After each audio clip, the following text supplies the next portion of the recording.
Guys, तो कैसे हैं आप लोग। उम्मीद करते हैं आप लोग अच्छे होंगे, स्वस्थ होंगे और मज़े में होंगे। तो आज का क्लास हम लोग खंड सी यानी सेक्शन सी करने वाले हैं।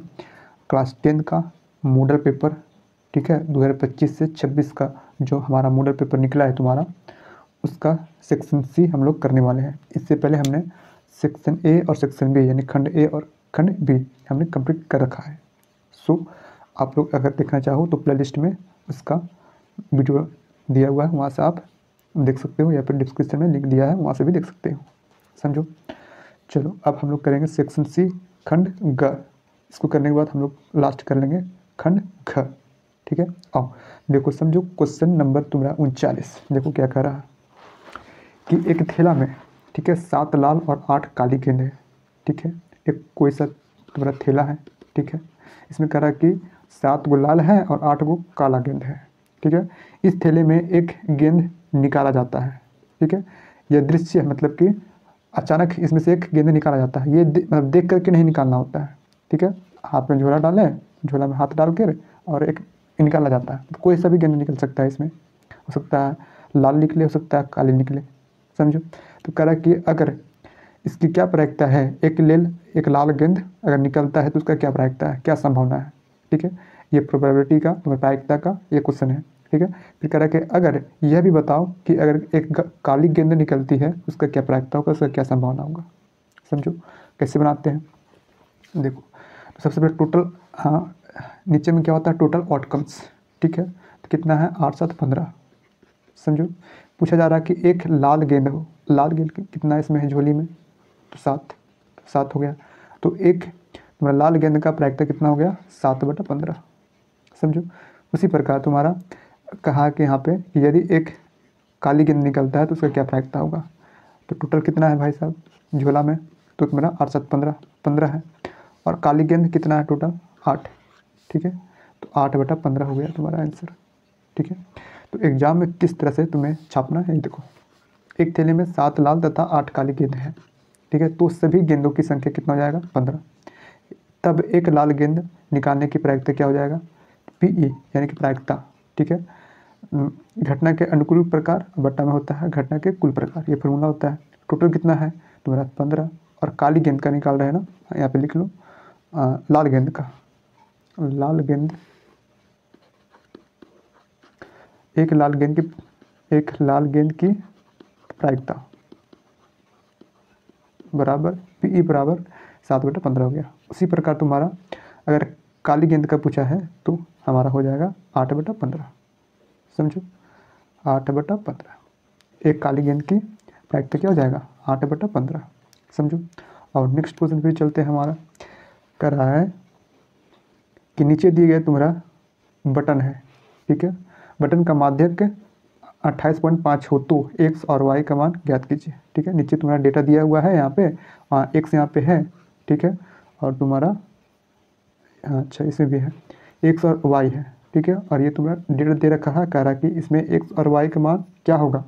और जबकि तुम्हारा जो है माध्यक का वैल्यू दे रखा है कितना 28.5, यानी माध्यक तुम्हारा कितना है 28.5। ठीक है, तो कैसे निकलेगा देखो। निकालने का एक ही तरीका है, जो चीज़ मतलब कि एग्जाम में दे रखा है क्वेश्चन में, ठीक है, उसी से निकलेगा। अगर यहाँ पे पूछा होता कि तुम बताओ माध्य हम दे रहे हैं वैल्यू, कुछ माध्य का वैल्यू दे दिया है और x और y का मान बता दो, तो भी हम माध्य का फॉर्मूला लगा कर ही निकाल सकते हैं। अगर बहुलक दिया होता तो बहुलक से फिर निकालते हैं। ठीक है, तो क्वेश्चन में दे रखा है कि माध्यक जो है 28.5 है, तो x और y का मान क्या होगा। ठीक है, तो सबसे पहले माध्यक का फॉर्मूला तुम्हें ज्ञात होना चाहिए। ठीक है, ऐसा क्वेश्चन बहुत सा बनाया होगा। तो माध्यक बराबर क्या होता है फॉर्मूला, तो होता है L प्लस तुम्हारा N/2 माइनस CF और इंटू में H और बट्टा में F। ठीक है, ये हो गया तुम्हारा माध्यक का फॉर्मूला। माध्यक कितना दे रखा है 28.5। ठीक है, माध्यक बराबर ये फॉर्मूला। तो यानी हमें L का वैल्यू चाहिए, N का वैल्यू चाहिए, CF का वैल्यू चाहिए, F का वैल्यू चाहिए और H का वैल्यू चाहिए। ठीक है, तो ये सब कहाँ से निकलेगा, तो ये जो डेटा दे रखा है ना, ठीक है, इसी में से निकलेगा तुम्हारा। तो इसके लिए हमको क्या करना पड़ेगा, एक स्टेप और कूदना पड़ेगा। मतलब कि हमको सी आई हो गया, एफ हो गया, सी एफ निकालना पड़ेगा। ठीक है, सी एफ निकालना पड़ेगा। और सी एफ कैसे निकलता है, आपने अगर पढ़ा होगा तो ध्यान में होगा कि सी एफ निकालने के लिए सबसे पहले जो वैल्यू यहाँ फ्रिक्वेंसी में है 10 का 10 जितना है उतना लिख देंगे।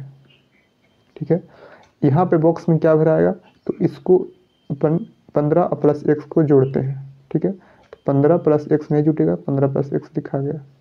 फिर क्या करते हैं, 15 प्लस एक्स में 30 को जोड़ेंगे। ठीक है, तो हमारा हो जाएगा 30, 10 40 और 5 45 प्लस एक्स। ठीक है, तो इसी प्रकार हमारा जो है सी एफ निकलेगा। ठीक है, अब देखो कैसे निकालेंगे, क्या करते हैं, तो जो फ्रिक्वेंसी में जो दे रखा है पहला डिजिट 15 को 15 लिख देंगे।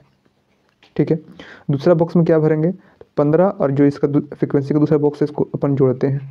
ठीक है, तो 15 प्लस एक्स हो गया, 15 प्लस एक्स, कोई दिक्कत।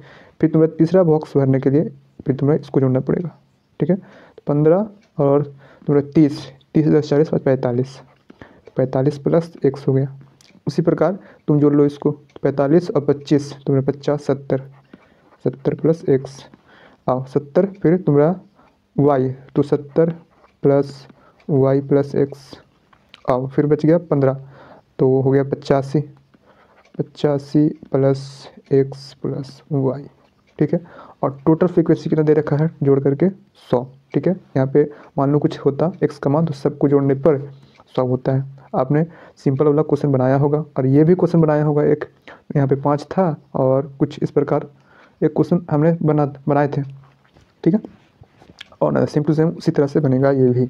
ठीक, तो हमने देखा कि जो माध्यक है, माध्यक, ठीक है, का फॉर्मूला क्या होता है, तो भैया L plus n/2 minus C F और बटा में एफ इंटू एच। ठीक है, यानी L n/2 C F H F ये सब का वैल्यू निकालेंगे यहाँ से। ठीक है, और माध्यक जो है 28.5 है। ठीक है, तो हमने देखा कि 28.5 जो है मतलब कि माध्यक किसके किसके बीच में आएगा यहाँ पे। ठीक है, तो 20 से 30 के बीच में आएगा। ठीक है, 28.5 किसके बीच में आएगा, 20 से 30 के बीच में। ठीक है, हमने वहाँ पे देखा था कि n/2 जो होता है ना, n/2 जस्ट इससे आगे लिखते हैं हम लोग सी एफ में, बट यहाँ पे माध्यक का वैल्यू दे रखा है, सो कन्फ्यूज मत होना। तो 28.5 जो है 20 से 30 के बीच आएगा, यानी कि हमको ये वाला जो डाटा है इस पर हमको ध्यान देना पड़ेगा, समझो। तो यहीं से अपन के पास एल का वैल्यू, एच का वैल्यू, एफ का वैल्यू, सी एफ n/2 सारा यहीं पे से निकलेगा इसी में से। ठीक है, और देखो तो एल हमें चाहिए एल। ठीक है, तो एल बराबर क्या होता है, तो देखो सी आई का जो क्लास इंटरवल है ना, इसका जो 20 से 30 चल रहा है ना, तो 20 जो होता है वो होता है तुम्हारा एल। ठीक, और n/2 यानी कि n का वैल्यू कितना, फ्रिक्वेंसी को जोड़ने पर टोटल 100, तो यही n बराबर 100 होता है। तो हाफ कर दो इसका, आधा कर दो, तो n/2 का वैल्यू कितना निकल जाएगा, 50। समझो, और सी एफ का वैल्यू चाहिए। ठीक है, तो सी एफ का वैल्यू कैसे निकलेगा, देखो जस्ट जो हमारा ये है ना, ये वाला बॉक्स इसके ऊपर वाला, ठीक है, ये होता है सी एफ। 15 प्लस एक्स तुम्हारा हो जाएगा सी एफ। ठीक है, 15 प्लस एक्स हो गया सी एफ। एफ तुम्हारा हो गया, देखो सी एफ ये तुम्हारा सी एफ है, तो इसके ऊपर वाला एफ यानी कि ये 30 हो जाएगा तुम्हारा। ठीक है, तो एफ का वैल्यू हमारे पास हो जाएगा 30। ठीक, और क्या चाहिए, एच। अच्छा एच चाहिए, तो एच बराबर, हाँ कितना का गैपिंग चल रहा है, देखो ना 0 से 10, 10 से 20, 20 से 30, 30 से 40, 40 सबका 10 10 में गैपिंग है, 10 10 का तुम्हारा डिफरेंस है, तो एच बराबर हो गया 10।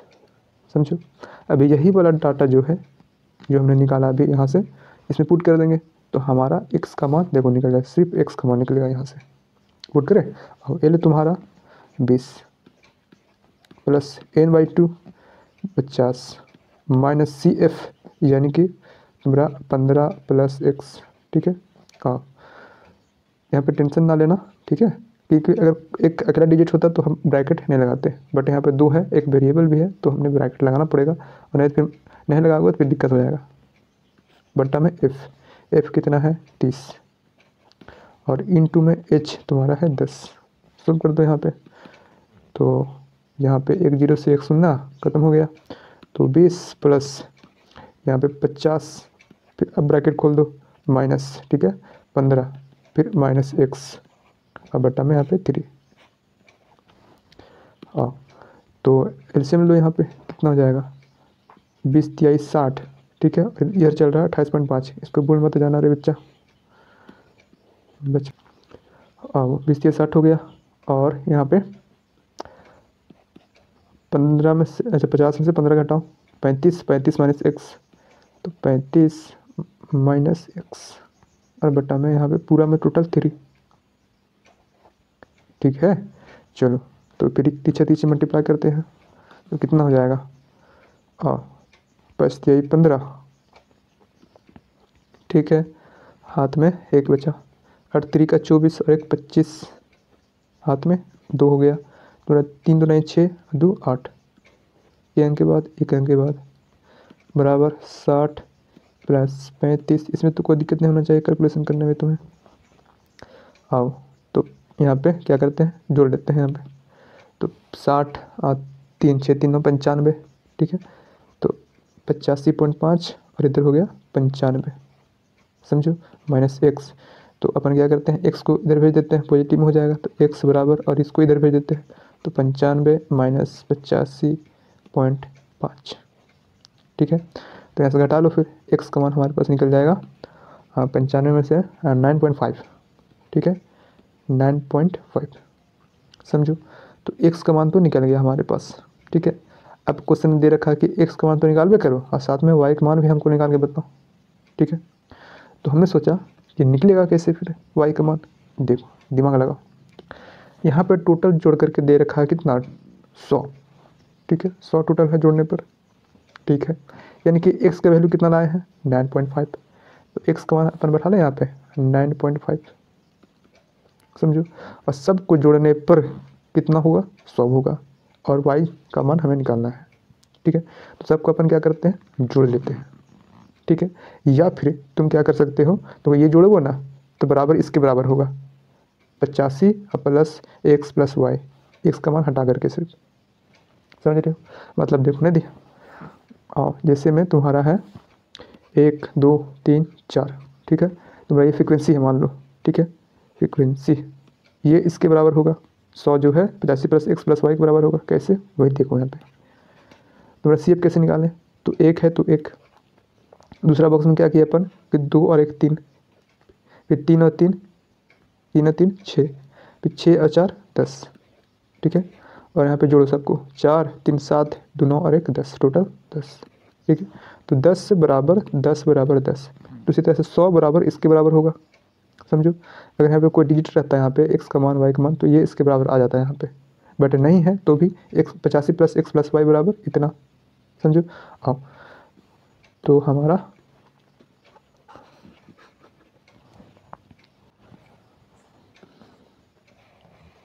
तो 85 प्लस एक्स का मान निकाल चुके हैं कितना, 9.5, और प्लस में तुम्हारा वाई बराबर है 100, तो यहाँ से सॉल्व करोगे, ठीक है, 85 और तुम्हारा और 9.5 इसको जोड़ लो, तो वाई का मान निकल जाएगा तुम्हारे पास 5.5, समझो, कोई दिक्कत है, हमसे क्या पूछा गया था, एक्स का मान और वाई का मान, सो हमने एक्स का मान 9.5 निकाल दिया और 5.5 निकाल लिया, कोई दिक्कत नहीं। जब दिक्कत नहीं है तो आगे चलते हैं, फिर देखो इससे पहले ना यहाँ पे थोड़ा सा हमने मिस्टेक किया था कि हमने समझ लिया कि दूसरा क्वेश्चन कि सेम टू सेम वही क्वेश्चन है, ठीक है, तुम्हारा कंसेप्ट वही लगेगा, मेथड वही अप्लाई होगा, ठीक है, बट जो यहाँ पे डिजिट चेंज है, सो इसको छापना नहीं, ठीक है, ये गलत हो गया तुम्हारा, समझो। अब नेक्स्ट क्वेश्चन तुम्हारा 41वां, देखो क्या कह रहा है कि संख्याओं 12 15 और 21, ठीक है, कह रहा कि अभाज्य गुणनखंड विधि द्वारा इसको एचसीएफ और एलसीएम बता दो कितना होगा, सो समझो। तो ऐसा क्वेश्चन तुमने पहला चैप्टर में पढ़ा होगा, ठीक है, तो बोला कि अभाज्य गुणनखंड, ठीक है, अभाज्य संख्या में इसको तोड़ना है, 12 को 15 को 21 को, अभाज्य संख्या किसको बोलते हैं, जो 1 से और खुद से कटे, ठीक है। स्टार्ट होता है 2 से, 2 हो गया तुम्हारा, 3 हो गया, 5 हो गया तुम्हारा, 7 हो गया, 9 नहीं हो सकता है क्योंकि 3 से डिवाइड हो जाएगा, 10 भी नहीं होगा, 11 हो जाएगा। पिक भी बताए थे कि तुम्हारा 6 का पहाड़ा लिखो और एक कम है और एक ज़्यादा, एक कम एक ज़्यादा, उससे भी निकाला जाएगा तुम्हारा। देखो 5 फिर 7 फिर एक कम 11, एक ज़्यादा ले लो 13, ठीक है, एक कम 17, एक ज़्यादा 18, 18 से एक 19, इस टाइप से तुम्हारा 100 तक चाहो तो तुम लिख सकते हो, समझो। हाँ, तो हमें अभाज्य गुणनखंड मतलब कि अभाज्य संख्या में इसको तोड़ना है 12, 15 और 21 को, ठीक है। कैसे तोड़ेंगे? और तोड़ लेते हैं, इसमें कौन सी बड़ी बात है। तो 12 को, फिर उसके बाद 15 को, फिर 21 को। तो 12 को तोड़ लो, 2 तुम्हारा 6 हो गया, फिर 2 3 हो गया, 1 और इसको तोड़ो, फिर 3 5 15, बस इतना ही टूट सकता है। और 7 3 × 7, समझो, यानी कि 15 को तोड़ा हमने। अभाज्य गुणनखंड 12 का देखो 2 × 2 × 3, ठीक है, 2 × 2 × 3, ठीक। और उसी तरह 15 का तुम्हारा 3 × 5 हो जाएगा और 21 का तुम्हारा 3 × 7 हो जाएगा, ठीक है। तब 12, 15 और 21 का अभाज्य गुणनखंड द्वारा एलसीएम, ठीक है। एलसीएम कैसे निकलेगा और जो मिलेगा वो भी लिखना है। जैसे 3 मिल गया, इसमें भी 3 है, इसमें भी 3 है, तो इन तीनों का मतलब एक 3 लिखना है, एक 3 लिख दिया। और जो नहीं मिला उसको भी लिख देना है। देखो जैसे ये तुम्हारा 5 नहीं मिला, लिख दिया हमने। एलसीएम इसी तरह से निकलता है, ठीक है, अभाज्य गुणनखंड के द्वारा। और 7 नहीं मिला, 7 भी लिख दिए। तो 2 × 2 ये भी नहीं मिला तुम्हारा, तो 2 का पावर 2 भी लिख सकते हैं इसको। 2 जो है 2 बार लिखा हुआ है, समझो। तो इसको मल्टीप्लिकेशन कर लो, गुना कर लो, तो 420 तुम्हारा हो जाएगा एलसीएम, ठीक है। एलसीएम निकालना है। एलसीएम कितना होगा जो सिर्फ तीनों में मिले, ठीक है। जैसे 3 3 3 मिला तो हमारा 3 आंसर हो गया। अगर 2 2 भी मिलता तो फिर तुम्हारा इंटू में 2 करते और 6 लिखते, समझो। कोई दिक्कत नहीं। जब दिक्कत नहीं है तो नेक्स्ट क्वेश्चन की ओर चलते हैं। देखो कर्दिघात समीकरण y² - 17y + 70 = 0, ठीक है, का मूल्य ज्ञात करें। मतलब कि y का मान यहाँ पे क्या पुट करेंगे और वह y का मान जो है 2 होना चाहिए, ठीक है, क्योंकि जो ऊपर में 2 है, स्क्वायर चढ़ा हुआ है।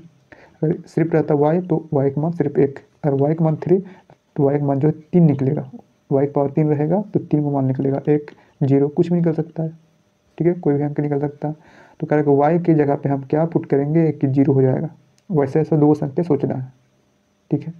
अब सोचना यहाँ पे नहीं है, डायरेक्ट एग्जाम में बनाना है। कैसे बनाना है? चाहो तो स्प्लिटिंग मेथड से बना लो, गुणनखंड विधि के द्वारा, या फिर डायरेक्ट फार्मूला की मदद से बना सकते हो, समझो। और स्प्लिटिंग मेथड यानी कि अभाज्य गुणनखंड द्वारा कैसे बनाएंगे। AC देखो ax² + bx + c के फॉर्म में है ये, ठीक है। तो a तुम्हारा एक y² का बगल वाला हो जाएगा तुम्हारा, और जो b है वो तुम्हारा y के बगल वाला यानी -17 हो जाएगा, और c जो है 70 हो जाएगा। तो AC कहते हैं, ठीक है। AC कितना है? a तुम्हारा y² का बगल वाला है, ठीक है, x² का कोफिशिएंट, तो वो तुम्हारा 1 हो गया, और c तुम्हारा +70, ठीक है। तो 70, अब 70 को तोड़ना है तुम्हें अभाज्य गुणनखंड में, तोड़ लो। तो 2 से 35, फिर तुम कितना से लगाओगे, 5 में 8, तुम 5 से लगा लो, 7, ठीक है, 7 1। अब देखो 2 × 5 × 7, ठीक है, 2 5 और 7, इसको क्या करना है तुम्हें कि जोड़ो या घटाओ, 17 आना चाहिए, ठीक है, 17 आना चाहिए, और गुना करने पर 70 आना चाहिए, ठीक है। तो हमने देखा यहाँ पे 5 और 2, 5 × 10 कर देते हैं और +7 कर देते हैं, फिर जोड़ते हैं तो 17 आ जा रहा है, 10 और 7 17, ठीक है। और इसको गुना करते हैं 10 × 7 तो 70 हो जा रहा है, ठीक है, कोई दिक्कत नहीं। और देखो तो हमने y² - 17 को लिखा यहाँ पे 10 + 7 और इंटू y, इसको सोल्व करेंगे पुनः तो यही चीज़ आएगा, ठीक है। और फिर तोड़ो y² फिर -10y, ठीक है, और फिर तुम 7y हो जाएगा माइनस में, ठीक है, माइनस लेके चलना है, माइनस गुना कर रहे हैं, तो 70 = 0। और इसमें से हमने क्या किया तो y कॉमन ले लिया क्योंकि दोनों में है, ठीक है। जोड़ा इसमें तोड़ते हैं कि तो जोड़ा लगाने के लिए 4 भागों में टूट जाए ताकि हम कॉमन ले सकें, ठीक है। और फिर देखो ये वाला तुम्हारा जो है इसमें से हम -7 लेंगे तब जाकर के y-10 और y-10 फिर कॉमन ले लेंगे, तो y-10 ले लिए बाहर, तो y-7 तो बराबर 0। तो एक बार लेंगे y-7 बराबर 0 और एक लेंगे y-10 बराबर 0। तो y कौन निकलेगा 7 और एक निकलेगा y-10। ठीक है, मतलब कि यहाँ पे y का वैल्यू यहाँ पे 7 पुट करेंगे ना और इधर सोल्व करेंगे तो 0 हो जाएगा तुम्हारा। एक बार फिर 10 अगर पुट करेंगे यहाँ पे y की जगह पे, जहाँ पे y है यहाँ पे y² या 100 हो जाएगा, यहाँ पे 170 हो जाएगा। इसको सोल्व करेंगे तो तुम्हारा 0 हो जाएगा। ठीक है, चाहो तो तुम यहाँ पे चेक कर सकते हो, यहाँ पे हाँ चेक कर जाँच कर सकते हो कि सही लाए हैं कि गलत लाए हैं y का मान, समझो। तो यही चीज़ निकालने को कह रहा था, सो हमने निकाल दिया। ठीक है, या फिर डायरेक्ट फार्मूला की मदद से भी निकाल सकते हैं। ठीक है, y बराबर -b प्लस -√b² -4ac और बटा में 2a। ठीक है, जबकि तुम्हारा ये ay² plus by plus c बराबर 0 इस फॉर्म में है। तो जहाँ पे तुम्हारा b है वहाँ पे पुट कर लो वैल्यू, जहाँ पे a है वहाँ वैल्यू पुट करके तुम्हारा यही मान तुम्हारा 10 और 7 ही आएगा यहाँ पर भी। ठीक है, और नेक्स्ट क्वेश्चन की ओर अपन चलते हैं। देखो समझो क्या कर रहा है। आओ देखो यहाँ पे क्वेश्चन नंबर 43। ठीक है, हिंदी में छापना भूल गया, कोई बात नहीं, हम बता देते हैं। कह रहा है find the coordinates on the points which divides the joint of इतना एंड इतना इन द रेशियो 2:3। देखो क्या कर रहा हूँ कि तुम्हारा 2 पॉइंट है, एक तुम्हारा है, कोई भी पॉइंट ले लो। ठीक है, तुम्हारा ए इसको मान लेते हैं -1 और 3, और एक बी पॉइंट है तुम्हारा 4, -3। समझो, करा कि ये जो लाइन है ना 2:3 में डिवाइड किया गया है। ठीक है, 2:3 में कहीं पर ले लो लाइन, तुम्हारा यहाँ पे 2 यहाँ पे 3। तो कह रहा है यहाँ पे जो भी पॉइंट है, यहाँ पे जो कोऑर्डिनेट्स बनेगा, निर्देशांक बनेगा x और y में, तो इसका वैल्यू तुम बता दो हमको। और जबकि तुम्हारा इस लाइन को 2:3 में तोड़ा गया है, मतलब इसको 4 तुम 3 दूना 6 भी कर सकते हो, फिर से काटोगे तो 2:3। ठीक है, मतलब वैल्यू यहाँ से यहाँ तक नहीं है कि यहाँ से यहाँ तक लेंथ जो है 2 है, यहाँ से यहाँ तक 3 है, ऐसा बात नहीं है। इसको मतलब 4:6 में भी तोड़ा जा सकता है। ठीक है, चाहे 200:300 में भी तोड़ा जा सकता है। ठीक है, और कैसे बनाएंगे, तो तुमने सेक्शन फार्मूला यानी कि विभाजन सूत्र फार्मूला पढ़ा है। क्या पढ़ा है, यहाँ पे x का वैल्यू निकालने के लिए। ठीक है, x चल रहा ना, तो x1। ठीक है, x1 और जस्ट इसका उल्टा m1 m2। ठीक है, हाँ, प्लस x2 और m1 है। ठीक है, यहाँ पे देखो x1 यहाँ पे 2 पठाना है, फिर x2 यहाँ पे 1 m1 है, तो m1 प्लस m2। ठीक है, उसी तरह y का वैल्यू निकालने के लिए तुम्हें y1 है, फिर तुम्हारा m2 प्लस y2 m1 बटा में m1 प्लस m2। समझो, तो यहाँ पे जो भी इसको मान लेते हैं x1 y1 और इसको मान लेते हैं x2 और y2। ठीक है, और इसको m1 और इसको m2। ठीक है, वैल्यू पुट करेंगे, हमारा आंसर x का मान और y का मान निकल जाएगा। हमारा एक कोऑर्डिनेट्स हमारा निर्देशांक निकल जाएगा। कोई पॉइंट हमारा, इसको मान लेते हैं q, a b c मान लो, c हमारा x और y कुछ हमारा निकल जाएगा वैल्यू इसका। ठीक है, और देखो तुम्हारा दिए गए बिंदु जो है x1 और y1 ये तुम्हारा रहा। ठीक है, और x2 और y2 तुम्हारा ये रहा। ठीक, m1:m2 यानी 2:3 में डिवाइड किया गया है। तो m का वैल्यू हम लेते हैं 2 और n m1 या m2 में ले लो या फिर mn में ले सकते हो। समझो, और हम लेते हैं m1 और m2 में। ठीक है, यहाँ पे m2, और तब विभाजन सूत्र से यहाँ का वैल्यू निकालने के लिए x बराबर m1 x2 plus m2 y x1 बटा में m1 प्लस m2। इस तरह से तुम्हारा y का मान निकल जाएगा। वैल्यू पुट करो यहाँ पे, कितना कितना तुम्हारा दे रखा है x2 y1 x1 y1। समझो, तो हमारा x का मान जो है तुम्हारा निकलेगा 1 और तुम्हारा y का मान जो है 3/5 देखने को मिलेगा सॉल्व करने पर। ठीक है, आधा अधूरा हमने छोड़ा है, ये आपके ऊपर है। और नेक्स्ट क्वेश्चन हमारा है क्या है भाई, 44वां क्वेश्चन हमारे पास क्या है कि दिए गए डेटा का माध्य। ठीक है, क्या तुम्हें निकालना है, माध्य निकालना है, माध्य का निकालना है और बहुलक। ठीक है, और तुम्हारा ये डेटा रहा 12 23 32 24 25 45 ये तुम्हारा डेटा आंकड़ा है। ठीक है, इसमें से तुमको माध्य भी निकालना है, माध्य का निकालना है और बहुलक भी निकालना है। कैसे निकालेंगे, तो इस तरह से अगर डेटा अगर दे रखा है तो देखो कैसे निकालते हैं अपन।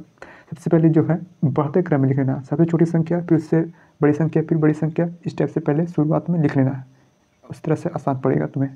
ठीक है, ये सब निकालने के लिए तुम्हें। आओ तो माध्य माध्य कैसे निकलेगा? सबसे पहले क्या करते हैं, बढ़ती हुई क्रम में लिख लेते हैं। सबसे छोटी संख्या इसमें 12, ठीक है, 12। फिर देखो 12 के बाद तुम्हारा हो जाएगा 18। हाँ, देखना पड़ेगा, थोड़ा ध्यान से देखना पड़ेगा, नहीं तो फिर मिस्टेक होगा तो दिक्कत है। फिर 18, देखो 2 बार 18 है तो 2 बार लिखना है 18, समझो। और इस तरह से तुम ढूंढ लो।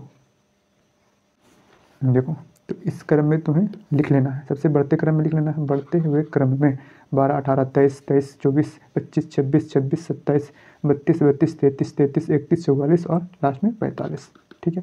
अब देखो औसत यानी कि एवरेज भी कहा जाता है, माध्य भी कहा जाता है, ठीक है। अगर औसत पूछा होता तो इसी तरह से निकलता है, और माध्य पूछा है तो इसी तरह से भी नहीं, इसी तरह से निकलता है, ठीक है।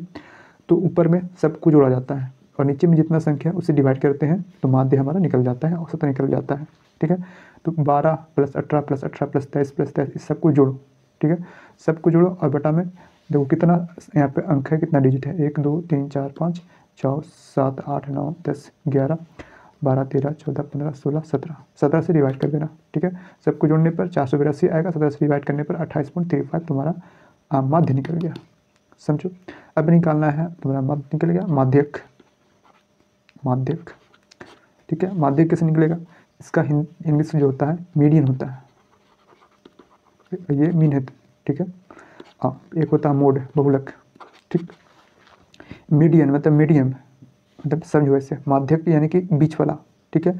इसमें से जो भी बीच वाला होगा ना वो माध्यक होगा, मीडियन होगा, मीडियम होगा, बीच वाला होगा, ठीक है। तो टोटल कितना है 17, 17 को 17 से एक कम है यानी कि सम संख्या लेना है, 16, 16 को 2 भाग में बांटो, 8 8 में बढ़ जाएगा, ठीक है, 8 8 16 और 1 बच गया, ठीक है। तो माध्य इसी तरह से निकलेगा तुम्हारा, तो जो भी बचा बीच में वही तुम्हारा माध्यक हो जाएगा, ठीक है। देखो ना मीडियम, मीडियम मतलब कि कहाँ बीच में, माध्य। तो 1 2 3 4 5 6 7 8, ठीक है, यहाँ तक 8।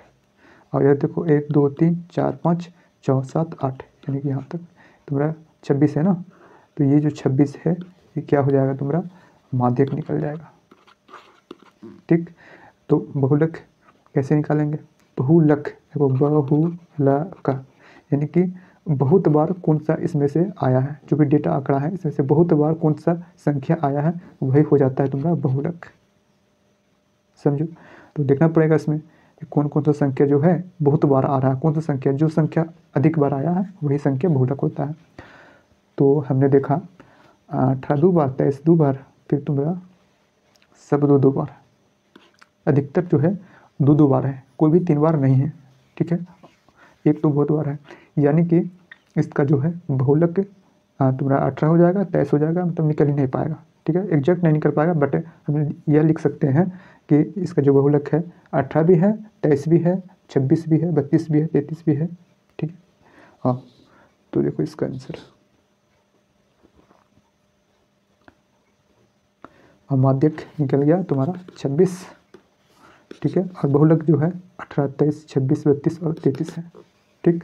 और नेक्स्ट क्वेश्चन हमारा है कि दिए गए त्रिकोणमितीय अनुपातों का मान ज्ञात कीजिए, ठीक है। नीचे में तुम्हारा क्वेश्चन दे रखा है वो ए और बी में, ठीक है। ए हमारा है 6 cosec A minus 6 cot A, ठीक है, इंटू तुम्हारा cosec A plus cot A बराबर, इसको सॉल्व करेंगे तो क्या मान आएगा, क्या वैल्यू होगा, ठीक है, हमें वही बताना है, ठीक। कैसे करेंगे भाई? बहुत ही आसान तरीका है। सबसे पहले अपन क्या करेंगे कि इसमें से 6 जो है कॉमन ले लेंगे यहाँ से पूरा से, ठीक है, आप ले लें, देखो तो हमने ले लिया 6 कॉमन, तो यहाँ पे कोसेक, अब देखो तुम्हारा कोस इंटू नहीं साइन इंटू कोसेक बराबर 1 होता है, तो 1/sin नहीं हो जाएगा इसका फॉर्मूला, कोई दिक्कत है? दिक्कत है तो फिर हमें पढ़ने की ज़रूरत है, बार बार रिवीजन करने की ज़रूरत है, जो कि हमने पढ़ा रखा है ट्रिगोनोमेट्री, उसमें बहुत ही आसान भाषा में बहुत ही सरल तरीका से शुरू से अंत तक। सबसे पहले हमने जड़ मजबूत तुम्हारा किया है, बेसिक जो है बेस तुम्हारा बनाया, उसके बाद हमने सारा एक्सरसाइज किया है, वो भी पूरा फुल तुम्हारा, कहीं एक भी क्वेश्चन छूटा नहीं है, ठीक है। अब बहुत ही आसान भाषा में, अपनी भाषा में, ठीक है। तो आप तुम्हारा sine A into cosec A बराबर 1 होता है, तो सबको क्या करेंगे, सबसे पहले तोड़ लेते हैं, ठीक है, साइन कोस में तोड़ लेते हैं। उसके बाद अपन क्या करेंगे, सॉल्व कर देंगे, हमारा आंसर निकल जाएगा। ठीक, देखो तो यहाँ पे माइनस, ठीक, और माइनस, उसके बाद 6 तो मान निकाल दिया बाहर में। कॉट ए बराबर क्या होता है, एक होता है 1/10 और एक होता है कॉस ए बटा साइन ए। ठीक है, तो कॉट ए बराबर फॉर्मूला क्या होता है, कॉस ए और बटा में साइन ए, कॉस ए बटा साइन ए। तो कॉस ए बटा साइन ए, ये सब एनसीईआरटी का क्वेश्चन है। ठीक है, हाँ, जितना मैं पढ़ा रखा है उतना ही इसमें से आया है। और फिर आ जाओ इधर, कोसेक ए यानी कि 1/sin ए। फिर तुम्हारा ऐसा भी तो आओ, एक नंबर देखो ना, उतना ज़रूरत करने का नहीं है, बस वही तो बात है, मैथ में दिमाग तुम जितना दौड़ाओगे बहुत ही आसान तरीका से होगा। देखो हमने लॉन्ग मेथड से जा रहे थे, उसका भी आंसर सेम आता। ठीक है, मैथ कई तरीके से बना सकते हैं एक क्वेश्चन को। और 6 कॉमन लिए था अपन, कोसेक ए, फिर माइनस कॉट ए, बोलो, इंटू कोसेक ए, फिर तुम्हारा प्लस कॉट ए। अब बताओ, A minus B, A plus B, बोलो क्या होता है फॉर्मूला। देखो उस तरह से जाते तो बहुत अधिक समय लगता और मतलब कि दिमाग खराब हो रहा था। ठीक है, आओ बहुत ही आसान तरीका क्या करेंगे, ए प्लस बी और ए माइनस बी बराबर क्या होता है। देखो ए तुम्हारा ये है, बी, ए तुम्हारा ये है और बी तुम्हारा ये है, तो फार्मूला क्या होता है, तो ए प्लस बी और ए माइनस बी बराबर ए स्क्वायर माइनस बी स्क्वायर। ठीक है, तो ए कितना है, कोसेक स्क्वायर ए, फिर तुम्हारा माइनस होता है यहाँ पे, तो माइनस बी तुम्हारा कौन सा, कॉट। ठीक है, तो कॉट स्क्वायर तुम्हारा ए। बोलो अब देखो तुम्हारा 3 फार्मूला इम्पोर्टेंट पढ़ा होगा, कौन सा, कॉस स्क्वायर ए प्लस साइन स्क्वायर ए बराबर 1। ठीक है, उसी तरह से तुम पढ़ा होगा कि सेक स्क्वायर ए माइनस टेन स्क्वायर ए बराबर 1। फिर कोसेक स्क्वायर ए माइनस कॉट स्क्वायर ए बराबर 1। ठीक है, देखो कोसेक स्क्वायर ए माइनस कॉट स्क्वायर ए बराबर फॉर्मूला में क्या होता है, 1 होता है। तो 6 × 1 बराबर 6 हो गया आंसर, निकल गया वैल्यू।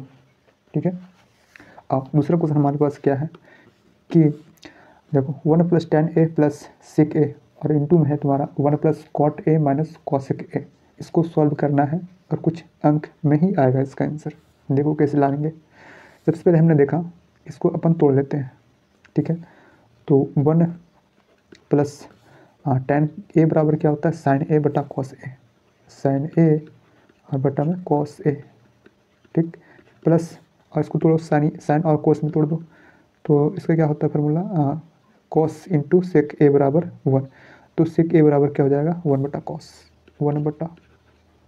ए। ठीक है, इंटू तो इंटू और फिर इधर क्या है 1, तो 1 प्लस और कॉट ए को कॉस ए बटा साइन ए, कॉस ए बटा में साइन ए। ठीक, और माइनस 1/sin a। बोलो कोई दिक्कत है, और इसको सोल्व करो। यहाँ पे cos a क्या हो जाएगा एलसीएम तुम्हारा, तो cos a plus sin a और प्लस में 1। ठीक है, और बटा में तुम्हारा cos a हो जाएगा एलसीएम। यहाँ तक दिक्कत नहीं, और इसमें फिर sin a हमारा एलसीएम हो जाएगा, और तुम्हारा sin a plus cos a और माइनस 1 पूरा हो जाएगा। ठीक है, आओ देखो, अभी देखो यहाँ से तुम अगर दिमाग लगाते हो तो शॉर्ट में बन जाएगा, और नहीं तो तुम्हें आगे कूदना पड़ेगा। ठीक है, अब दिमाग क्या लगाएंगे, तो हमने देखा यहाँ पे कि इसको अपन मानते हैं, देखो इतना चीज़ को मानते हैं ए। ठीक है, sign A plus cos A मान लिए, और इसको मानते हैं बी। ठीक है, तो साइन ए और प्लस कॉस ए को क्या माने हैं, ए। ठीक है, और 1 को क्या माने हैं, तो बी। तो ए तुम्हारा ए प्लस बी और ए माइनस बी। बोलो अभी तुरंत हमने देखा कि ए माइनस बी और ए प्लस बी बराबर ए स्क्वायर माइनस बी स्क्वायर। ठीक है, तो आ जाओ इसी पर कर लेते हैं, ठीक है। और नहीं तो फिर क्या तुम्हें करना होगा, 1 का वैल्यू तुम्हें पुट करना पड़ेगा, ठीक है। cos स्क्वायर ए माइनस साइन स्क्वायर ए बराबर 1 और ना, तो तुम्हारा cos ए प्लस साइन ए का तुम्हारा और स्क्वायर, ठीक है। ए प्लस ए स्क्वायर और माइनस बी स्क्वायर यानी कि 1 का स्क्वायर, समझो। आओ बटा में cos ए इंटू साइन ए हो जाएगा, ठीक है। cos ए इंटू साइन ए, ठीक है। और 1 का वैल्यू बैठा दो यहाँ पे cos square plus sine square A, और यहाँ पे ए प्लस बी के फॉर्म में इसको तोड़ लो, ठीक है। तोड़ने पर नीचे वाला तुम्हारा कैंसिल होगा, कैंसिल होने पर तुम्हारा वैल्यू निकल के आ जाएगा, ठीक है। देखो तो तुम्हारा आओ, तो इसको तोड़ा है साइन ए बटा कॉस ए 1 कॉस ए, उसी तरह से साइन ए तोड़ करके यहाँ पे ए प्लस बी और ए माइनस बी, और हाँ ए प्लस बी ए माइनस बी बराबर ए स्क्वायर माइनस बी स्क्वायर होता है, और 1 का यहाँ पे हमें मेरे पे पुट करना पड़ेगा, ठीक है। ना भी करेगा तो भी कैंसिल हो जाएगा। कैसे होगा देखो, कोस स्क्वायर ए प्लस साइन स्क्वायर ए या फिर कोस स्क्वायर ए प्लस साइन स्क्वायर यहाँ वैल्यू पुट करोगे तो यहाँ पे कैंसिल हो जाएगा तुम्हारा, और नहीं तो इसका वैल्यू फिर क्या होता है 1, तो तुम्हारा 1 प्लस 1 कितना, 1 और 1 कैंसिल हो गया, 2 sign A into cos A बटा में sign A into cos A चल रहा था सो अलग, ठीक है। काट छट कर लो इसको, तो कटेगा तो तुम्हारा हो जाएगा आंसर 2, ठीक है। यही तो समझो, समझ में आ गया है तो नेक्स्ट क्वेश्चन की ओर अपन बढ़ते हैं। देखो हमारा नेक्स्ट क्वेश्चन क्या है कि ऐसे कितने अंक जो है करा कि ऐसे कितने 3 अंकों वाली संख्या है जो 6 से विभाजित है, ठीक है। 6 से विभाजित ऐसा कितना संख्या है जो 3 अंक का होना चाहिए, ठीक है। कैसे होगा, अब देखो 6 से विभाजित होने का नियम क्या होता है, 2 का नियम और 3 का नियम। जो संख्या 2 और 3 से डिवाइड हो जाएगा, भागा लग जाएगा, वह संख्या 6 से पूरी कट जाएगा, समझो। जैसे देखो तुम 12 जो है 2 से भी भागा लग जाएगा तुम्हारा पूरी, और 3 से भी लग जाएगा, तो ये 6 से एकदम निश्चित है कि कटना ही कटना है, भागा लगना ही लगना है, विभाजित होना ही होना है, ठीक है। समझो, तो कह रहा है कि ऐसे 3 अंकों का संख्या कितना संख्या होगा जो 6 से विभाजित होगा, ठीक है। हमने सोचा कि 3 अंकों का संख्या यानी कि 100 जो है ये तुम्हारा 3 डिजिट का है, ठीक है। अब तो तुम्हारा यानी और 999, ठीक है। यानी यहाँ से यहाँ के बीच में जो होगा वही तो तुम्हारा 6 से विभाजित होगा, वही तो संख्या होगा। इसी में से ढूंढना पड़ेगा हमें, इसका मतलब ढूंढे। अब देखो हमने देखा यहाँ पे 100 जो है 2 से भाग लग जा रहा है, बट 3 से नहीं लग रहा, 100 तुम्हारा होगा नहीं। सबको चेक करना पड़ेगा, सबको नहीं, इसको एपी में लाना पड़ेगा, ठीक है। अर्थमेटिक प्रोग्रेशन यानी कि समांतर श्रेणी में लाना पड़ेगा, कुछ मतलब 1-2 आगे ले आओ, फिर लास्ट का कुछ ले आओ। तो अपन शॉर्ट में क्या करते हैं, खोजते हैं, ठीक है। 2-4 अंक पहले का और लास्ट का 1 अंक देख लेते हैं, और नहीं तो तुम खोजते रह जाओगे, ठीक है, डिवाइड करते रह जाओगे, समझो। 101 100 नहीं है, 101 तक लेते हैं। तो 101 जो है 2 से डिवाइड भी नहीं हो रहा है और 3 से डिवाइड भी नहीं हो रहा है, इसका मतलब 101 नहीं होगा। और 102 देख लेते हैं, 102, ठीक है। तो यानी कि तुम्हारा 2 से डिवाइड हो रहा है और 3 से भी डिवाइड हो रहा है, तो 2 और 1 3, तुम्हारा 3 का विभाजित का नियम क्या है, सबको जोड़ने पर जो 3 से 3 जो पहाड़ा होता है, टेबल होता है, वह मतलब कि डिवाइड होना चाहिए, ठीक है। तो 2 से भी लग जा रहा है, 3 से लग जा रहा है, यानी कि 102, समझो। एक पहला अंक हमें मिल गया 102, एपी का पहला अंक 102, ठीक है। आओ फिर देखते हैं थोड़ा, 100 तुम्हारा 3, 103 होगा, 3 1 4, नहीं ना 2 से नहीं 3 से। 104 देख लेते हैं, 4 से डिवाइड है लेकिन 2 से मतलब डिवाइड है और 3 से डिवाइड नहीं है, इसका मतलब ये नहीं होगा। 105, ये भी नहीं होगा, 2 से डिवाइड नहीं होगा। 106, 2 का विभाज्यता का नियम क्या है, लास्ट में क्या होना चाहिए, 0 2 4 6 8, समझो। तो तुम्हारा 106 देख लेते हैं ना, 6 1 7, ये भी नहीं होगा, 2 से तो डिवाइड हो जा रहा बट 3 से नहीं होगा। 107, ये भी नहीं होगा। 108, ठीक है, 8 और 1 9, ये हो जाएगा तुम्हारा, ठीक है। तो यानी कि 108 हो जाएगा, ठीक है। तो एक आध और अंक और देख लेते हैं, ठीक है। यानी कि यहाँ डिफरेंस कितना का तो बीच का जो गैपिंग है कॉमन डिफरेंस वो है 8 में से 2 गया 6, यानी कि 6 का है। ठीक है, देख लेते हैं उसी तरह से आगे 6 को चल रहा है या फिर एपी में है, आ रहा कि नहीं आ रहा। सो तो 109 ये नहीं होगा, 110 हो जाएगा, हाँ नहीं होगा, 111 1 2 3 ये भी नहीं होगा, 112 ठीक है। तो तुम्हारा 2 से तो कट जा रहा है, 2 3 4 इसका मतलब नहीं होगा, 3 से नहीं कट रहा। अब 113 ये भी नहीं होगा, 114 4 1 5 1 6, अच्छा ये हो जा रहा है 114। तो बीच का डिस्टेंस इसका कितना हो जाएगा, 14 में से 8 गया 6, यानी कि आगे और खोजेंगे तो 6 का ही अंतर जाएगा। ठीक है, तो इसी तरह से हमको जाना पड़ेगा। अब लास्ट 999 हमारा 3 डिजिट का है ना, तो 999 तो होगा नहीं। ठीक, 900 हम देख लेते हैं, 3 से तो कट जा रहा है लेकिन 2 से नहीं कट रहा है, 999 998 देख लेते हैं। ठीक है, तो 9 9 18, ये तो तुम्हारा 2 से तो डिवाइड हो रहा है लेकिन 3 से नहीं हो रहा, इसका मतलब 6 से डिवाइड नहीं होगा, 6 से देखना है हमको। 997, ठीक है, तो 9 ये भी नहीं होगा, 996, 6 से तुम्हारा 2 से कट जा रहा है, 3 से भी डिवाइड बराबर हो जाएगा। ठीक है, 9 9 6, 9 2 18, 18 6 तुम्हारा 24, यानी कि लास्ट हमको दिखे गया 996। बोलो, यानी ए एन का वैल्यू ये हो गया तुम्हारा, ए हमारा फर्स्ट टर्म तुम्हारा 102, डी हमारा तुम्हारा कितना हो गया 6, और ए एन लास्ट का जो अंक है वो होता है ए एन, यानी कि 996।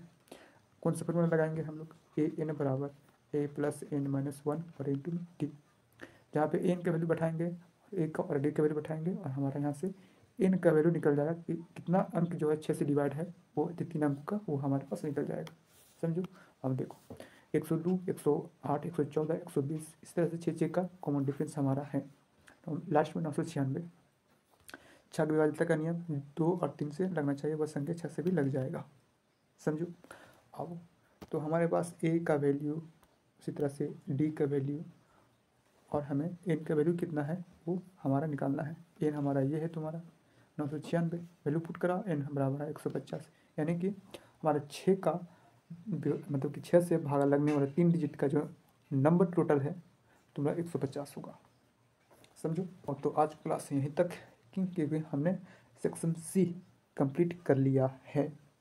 ठीक है, तुम्हें 8 क्वेश्चन मतलब कि दिया है, तुम्हारा हो गया 39 40 41 42 43 45 46, यानी कि 39 से 46 तक 8 क्वेश्चन होता है, जिसमें से 2 स्किप करना पड़ेगा। इसमें भी तुम्हारा 6 क्वेश्चन बनाना है, सारा क्वेश्चन 3 नंबर का रहेगा। ठीक है, इसमें टिक मारने वाला MCQ नहीं है, तुम्हें वहाँ पे लिखना पड़ेगा। ठीक है, बताना पड़ेगा कि इसका आंसर इतना होगा, और कैसे होगा वो मेथड भी वहाँ पे छापना होगा, लिखना होगा। समझो, अब कल हम लोग लास्ट हमारा सेक्शन डी कल कंप्लीट कर लेंगे। ठीक है, आओ, तब तक की